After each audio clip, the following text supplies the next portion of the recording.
رات کے شاید 1 بجے ہیں، سوتا ہوگا میرا چاند۔ پروین شاکر۔ رسوا کرے گی دیکھ کے دنیا مجھے قمر، اس چاندنی میں ان کو بلانے کو جائے کون؟ قمر جلالوی۔ وہ چاند کہہ کے گیا تھا کہ آج نکلے گا، تو انتظار میں بیٹھا ہوا ہوں شام سے میں۔ فرحت احساس۔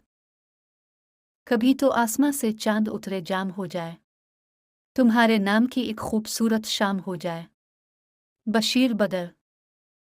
ہم سفر ہو تو کوئی اپنا سا، چاند کے ساتھ چلو گے کب تک؟ شہرت بخاری۔ سنی اندھیروں کی سگبگاہٹ تو شام یادوں کی کہکشاں سے، چھپے ہوئے ماہتاب نکلے بجھے ہوئے آفتاب نکلے۔ عقیل نعمانی۔ ایک رات کو مہتاب دیکھنے کے لیے میں جاگتا ہوں تیرا خواب دیکھنے کے لیے۔